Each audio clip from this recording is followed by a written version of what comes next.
28واں پارہ سورۃ التحریم آیت نمبر 1۔ اعوذ باللہ من الشیطان الرجیم،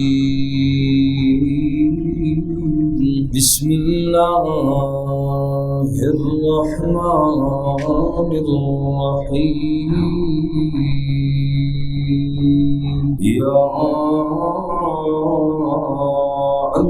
النبی، اے نبی کریم صلی اللہ علیہ وسلم، لم تحرم، کیوں حرام کرتے ہیں آپ، ما احل اللہ،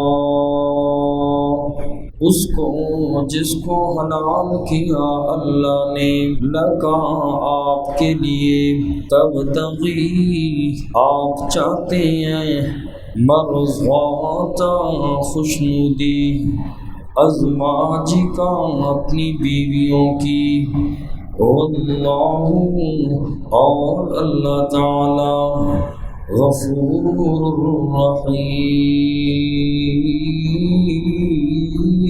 بخشنے والے مہربان ہیں۔ کل کے سبق میں سورۃ مبارکہ کا تعارف تھا، اور آج کی ان دو آیات کا شان نزول یہ ہے۔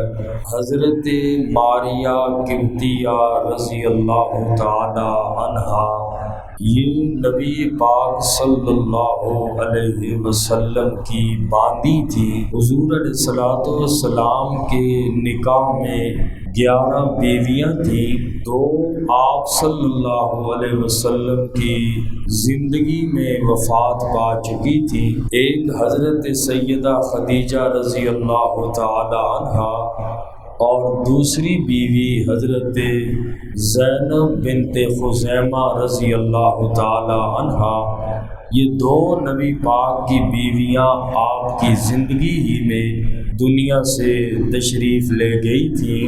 آقا علیہ السلام جب دنیا سے تشریف لے گئے تو آقا علیہ السلام کے بعد 9 بیویاں آقا علیہ السلام کی زندہ تھیں، اور اس کے علاوہ نبی پاک صلی اللہ علیہ وسلم کی 3 باندیاں، ایک حضرت سیدہ ماریہ قبطیہ رضی اللہ تعالی عنہا، اور جن سے اللہ کے نبی صلی اللہ علیہ وسلم کے بیٹے حضرت ابراہیم بھی پیدا ہوئے، اور دوسری باندی کا نام تھا حضرت سیدہ ریحانہ بنت شمعون رضی اللہ تعالی عنہا، اور تیسری باندی حضرت نفیسہ رضی اللہ تعالی عنہا۔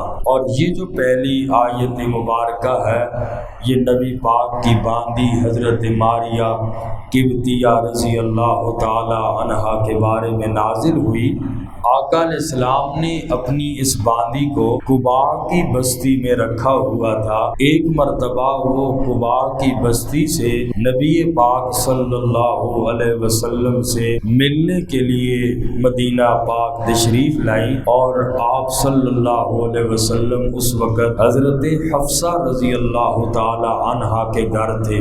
حضرت عمر کی بیٹی ہیں، نبی پاک کی زوجہ محترمہ ہیں۔ آقا علیہ السلام حضرت حفصہ کے گھر میں تھے، اور حضرت حفصہ اپنے حجرے کے اندر موجود نہیں تھی، بلکہ وہ اپنے والد کے گھر گئی ہوئی تھی۔ گھر خالی تھا۔ نبی پاک صلی اللہ علیہ وسلم کے پاس قباء سے ان کی باندی حضرت ماریہ قبطی آئی، اور ماریہ قبطیہ تشریف لائی، تو نبی پاک صلی اللہ علیہ وسلم نے حضرت حفصہ کے گھر حضرت ماریہ قبطیہ سے مقاربت فرمائی، اور جب یہ بات پتہ چلی حضرت حفصہ رضی اللہ تعالی عنہا کو، تو ان کو سخت غیرت آئی، اور کہنے لگی کہ میری آپ کی نظر میں کوئی حیثیت نہیں ہے کہ آپ نے میرے گھر کے اندر حضرت ماریہ قبطیہ کو بلایا اور ان سے مقاربت فرمائی۔ تو نبی پاک صلی اللہ علیہ وسلم نے فرمایا کہ تم یہ بات عائشہ کو نہ بتانا رضی اللہ تعالی عنہا،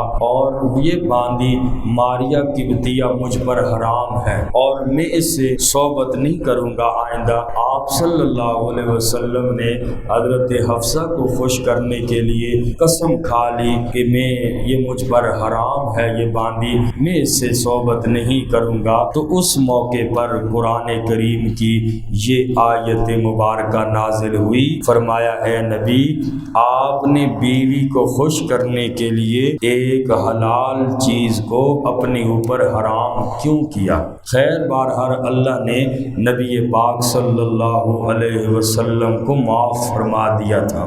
مسئلہ بھی یہی ہے کہ کسی حلال چیز کو اپنے اوپر حرام کرنا حکم میں یہ قسم ہے، یعنی کوئی چیز بندے نے اپنے اوپر حلال تھی اس کو حرام کر دیا، گویا کہ یہ بات قسم کے حکم کے اندر آ جاتی ہے۔ لہٰذا اگر کسی نے حلال چیز کو اپنے اوپر حرام کر دیا ہے تو اسے چاہیے کہ وہ حلال چیز کو استعمال کرے اور قسم کا کفارہ ادا کرے۔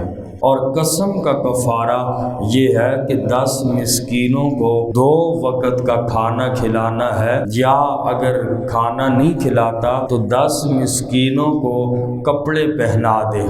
اور اگر جس بندے کی یہ بھی توفیق نہیں ہے، ایک تو یہ ہونا کہ نہ دینا، وہ الگ بات ہے، بندہ پیسے نہیں نکالتا تو اس سے قسم کا کفارہ ادا نہیں ہوگا۔ اور یہ 7ویں پارے کے پہلے رکوع میں قسم کا کفارہ بیان کیا گیا۔ اگر بندہ مسکینوں کو کھانا یا کپڑے نہیں پہنا سکتا تو ایسی صورت میں یہ بندہ 3 مسلسل روزے رکھے گا، یہ قسم کا کفارہ ہے۔ اور یہ بات کسی حلال چیز کو اپنے اوپر حرام کر دیا، یہ بھی قسم کے حکم کے اندر ہے۔ حلال چیز کو استعمال کرے اور قسم کا بندے کو کفارہ دینا چاہیے۔ اور یہ بات بھی یاد رکھیں کہ بندے کا کسی حلال چیز کو حرام کرنے سے وہ چیز حرام نہیں ہوتی ہے۔ بندہ لاکھ قسمیں کھائے اور کہے کہ یہ حلال چیز میں نے حرام کر دی ہے، اس کے حرام کرنے سے حلال چیز کبھی بھی حرام نہیں ہوتی، بس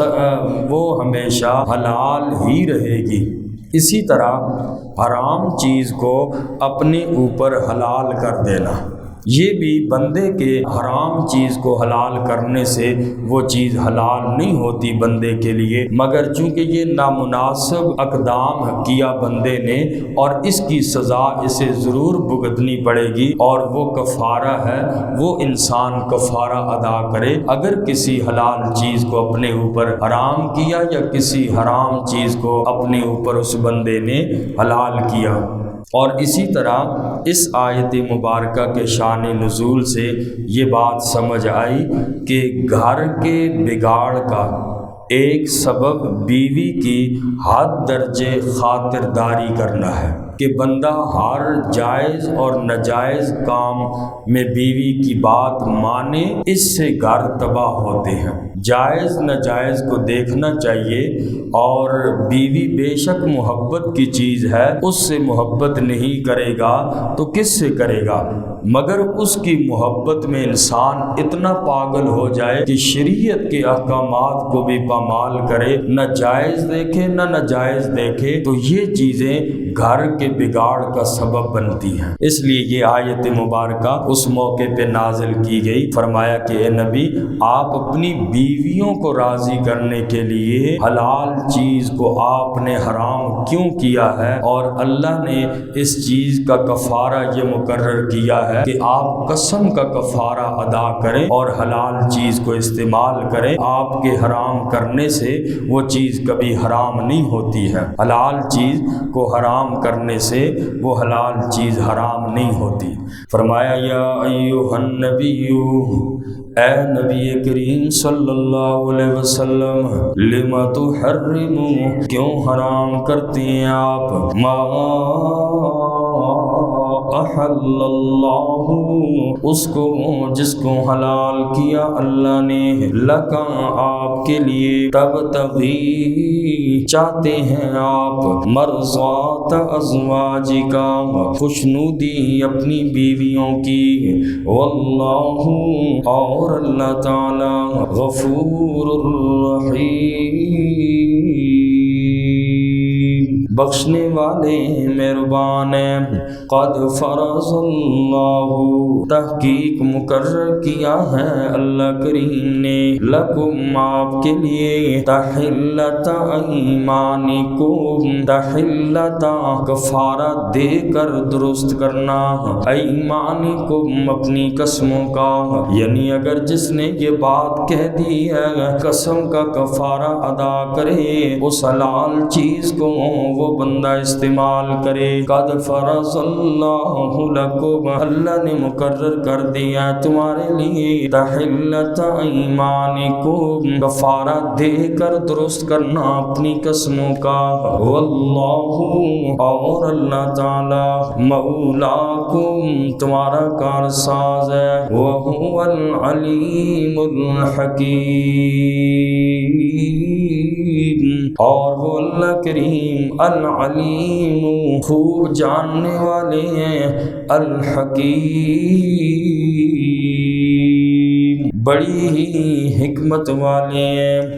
اللہ پاک عمل کی توفیق